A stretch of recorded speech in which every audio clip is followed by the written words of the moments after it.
iPhone 15 Pro versus the DJI Pocket 3 versus the GoPro Hero 12 Black versus the Sony ZV-E10 Mark II. Which of these is the best camera for vlogging and content creation? In this video, I'll go over 10 key comparison points between these cameras, including image quality, sound quality, built-in stabilization, and overall usability to determine which of these cameras might be best for you. This video is not sponsored by any of the camera brands being featured, but it is sponsored by Skillshare, and I'll explain more about them later on in this video. First, we have the iPhone 15 Pro, which is not as big and powerful as the Max version, but it's still a pretty respectable camera. It is refreshed every fall, so this one came out in fall of 2023. Now, the price of iPhones vary according to how much internal storage you get. This is the minimal version, so it costs about $1,000 US. Next up, we have the DJI Pocket 3, which is very discreet, especially if you've never seen it before. You may not even know that it's a camera, but it's a mini camera that has a built-in gimbal, so it has quite a few advantages over the rest of these cameras which do not have a built-in gimbal. Now, this camera came out in fall of 2023, and it currently retails for about $520 US. The next contender is the GoPro Hero 12 Black. Now, like iPhones, GoPros are refreshed every fall. This one came out in fall of 2023. Now, there are other action cameras out there like the DJI Osmo Action 4, but I chose the GoPro because it has a higher resolution. We'll talk more about that later on in this video. Now, even though GoPros are action cameras, I use them a lot for other things that are not action related, such as travel vlogging.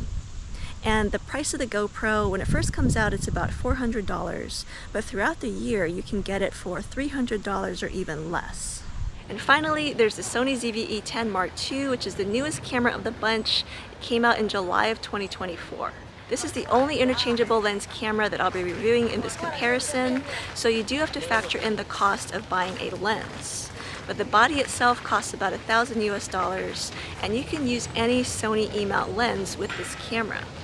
I recommend using the 16 to 50 millimeter kit lens, which is what I'm going to be testing on in this video, and it's actually version 2. So if you get that included with the body, it'll be about $1,100 US. Starting with image quality, GoPro offers the highest resolution at 5.6K, but it takes up a lot of memory card space, and not many displays out there can even show 5K. So in practical terms, 4K 60 is a more realistic top resolution, and all of these cameras here can shoot it. All of these cameras can also shoot in 10-bit color, which is able to display significantly more colors than 8-bit color. Looking at the footage shot in camera with no filters or editing, I prefer the look of the Sony the most because it has the most natural looking colors. The other shots look very HDR, and we're not even shooting in HDR mode yet. But since I mentioned it, all of the cameras here except for the Sony have an HDR or high dynamic range mode. Of all of them, I like the Pocket 3's version of HDR the most, as it looks the most natural. The HDR for both the GoPro and the iPhone look a little overdone and kind of unnatural. But you know, that's to taste. Some of you might prefer the HDR look of these other cameras instead. Now, all four of these cameras can also shoot in log, or a flat color profile that requires editing, and it gives you more control over the final look of your shot. Next, let's talk slow motion. Now, the DJI and the GoPro can both shoot in 4K 120 frames per second, and I think their footage looks the best. It's very crisp. The DJI is a bit sharper than GoPro, but I kind of like the softer look of the GoPro because you can always add sharpness in post-production, but you can't take it away once it's there. Now, even though the Sony and the iPhone are capped at 1080p 120 frames per second, their slow motion video quality is still pretty sharp. I think the Sony looks the most natural straight out of the camera. Now, the GoPro and DJI can also shoot at 240 ultra slow motion, but in both of these cases, I think the image quality is quite muddled. It's just not as sharp as the 120 frames per second slow motion. This next part is pretty important if you're going to be using these cameras to vlog or to shoot people. Now, when it comes to how a face looks on camera, I have to give it to Sony. Even when shooting in regular video, the skin tones look natural. You can take this up a notch, either by shooting an S-Cine tone or enabling a Sony feature called soft skin effect. Here's a closer look at the soft skin effect in action, versus if it's turned off in camera. The DJI Pocket 3 also has a version of this effect called glamour effects, but this can't be done in camera. Instead, you have to add these effects via the DJI Mimo phone app, which adds extra steps to the workflow, but it does give you more options to Photoshop your face of sorts. Now, as another alternative for all of these cameras, you can also shoot in log, that flat, unsaturated color profile that I talked about in the earlier section. This does require you to edit the footage, but it produces a much softer look, which I think makes a face look more pleasing. Now, if you don't know how to edit or color grade log footage, or you want to learn more about how to film vlogs, the sponsor of this video could really help you out. Skillshare is an on-demand platform with thousands of classes taught by industry professionals. Skillshare has classes in a variety of categories, including creative writing, graphic design, music, photography, and even marketing and productivity. You can learn not only how to color grade log footage, but you can dive deeper into specific video editing programs to learn how they work, or even learn how to start a YouTube channel from scratch. Now for me specifically, I've been wanting to improve my social media game beyond YouTube. So I've been taking this course on how to create social media content in Canva. In less than 8 hours, I'll go from a complete novice who knows nothing about Canva to an advanced creator, which is a really small time commitment when you think about it. If you want to try Skillshare out for yourself, then use my link below. The first 500 people to use my link will get a 1-month free trial of Skillshare. Thank you Skillshare for sponsoring this video, and now let's talk about how these 4 cameras compare when it comes to bokeh. Another consideration when looking at how a camera makes a face look is bokeh, or the blurred out background. Of the cameras in this test, only GoPro, and truly any action camera out there, cannot add bokeh to your shot in camera. That's because the camera shoots so wide that everything is in focus all the time. Now this could be a good thing because you never have to worry about focus, as long as you're not too close to the camera. For the other cameras here that can shoot with bokeh, the Sony is the most accurate with focusing on the right subject. This is mainly because there are a couple of controls so you can tell the camera what to focus on. You can set face and eye detect to always focus on a face, or you can enable product showcase so the camera focuses on a product instead of a face. Now the DJI Pocket 3 also has a product showcase setting, but in reality it actually focuses on whatever is closest to the camera, even if it's not a product. If the Pocket 3 had face and eye autofocus like the Sony, it would be a lot better. Now while the iPhone bokeh in cinematic mode generally looks good, it can often have these weird blurry lines around the subject when it's not quite sure what should be in focus. And you almost always have to tap on a subject to get it to focus properly.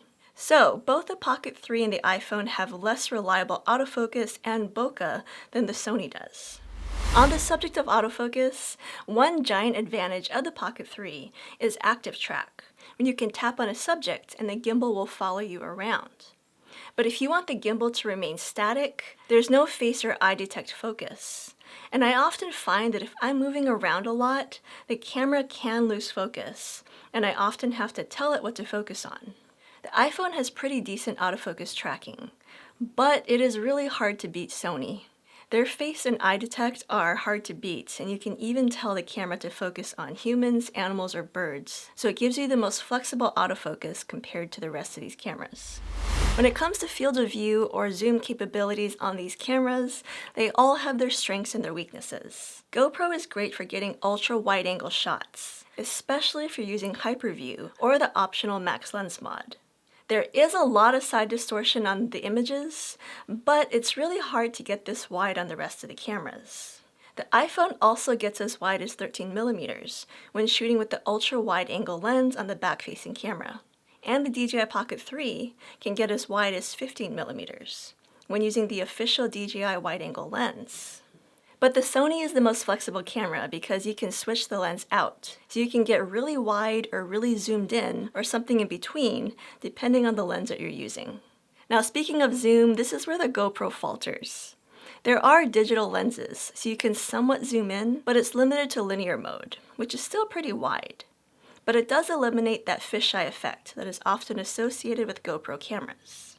The Pocket 3 can also zoom in up to 2 times, but the more you zoom in, the more the image quality degrades, and you're still left with a pretty wide-angle shot. The iPhone zoom is a pretty big step up from both the GoPro and the Pocket 3, and it's supposed to be even better on the iPhone Max. Just note that if you do use the digital zoom on the iPhone, that also degrades the image quality the more you zoom in. So I personally would not zoom in further than 3 times. But like I mentioned earlier, Sony gives you the best options for going wide or zooming in. And it's not just because you can put a giant zoom lens on this camera. It also has clear image zoom, which gives you extra zoom capabilities beyond the focal length of the lens. If you want to learn more about this feature and how to set it up in camera, check out my dedicated video on it in the description below. Now let's talk about low light shooting. All of these cameras are quite small, so it's hard to expect them to shoot really well in low lighting. But at the bottom is the GoPro. You can barely even see the subject. Everything is just so dark. I'd say that the Sony maybe comes in the next worst, because even though it has the biggest sensor of all these cameras, the stabilization really falls apart in low lighting. The brightness looks decent and could probably be better if I used a more expensive lens, but it's hard to make up for that stabilization without putting the camera on a gimbal. Now speaking of, one of these cameras does come with a built-in gimbal, the DJI Pocket 3. But even though the footage is stable thanks to that gimbal, the image still looks pretty dark, especially when compared to the iPhone. In my opinion, the iPhone appears to have the brightest image of them all, but it's not the most stable in low light. And the image quality is pretty muddy. It's not very sharp. So I'd still say that the Pocket 3 comes out on top for low light shooting without having to add accessories to any of these cameras. When it comes to stabilized video, all of these cameras have some form of built-in stabilization. And I wanted to see how they performed on their own without adding a gimbal. For this test, the Sony came in last for me. The steady shot stabilization has improved in the ZV-E10 Mark II over the original ZV-E10, but it's still no match for the rest of these cameras. You may all disagree with me on this one, but I think the GoPro and the iPhone had the best stabilization. The Pocket 3 stabilization is not bad, but I do see a bit of that gimbal bob when I'm walking. Both the GoPro and the iPhone, in both regular video and action mode, somehow eliminate that, and their footage looks more smooth without having that walking bounce. But for me, the GoPro comes out on top because it also has horizon leveling to keep the shot automatically straight, while the iPhone does not have this. And of course, the stabilization test is really only valid in bright conditions. As you just saw in low light, all of these cameras really struggle with stabilization. Now, all of these cameras have built-in microphones, so you can record sound without adding accessories. Let's take a listen to what they sound like. This is a sound test of the GoPro Hero 12 Black using the built-in internal microphones. The camera is an arm's length away, and this is what it sounds like. And this is what it sounds like standing behind the camera using those built-in internal microphones on the GoPro Hero 12 Black. This is a sound test with the DJI Pocket 3 using the built-in internal microphones. The camera is an arm's length away. Now I'm standing on the other side of the camera using the built-in microphones on the DJI Pocket 3, and this is what it sounds like. Next up is a sound test with the iPhone 15 Pro using the built-in internal microphones. I'm recording with the back-facing camera, so this is what it sounds like.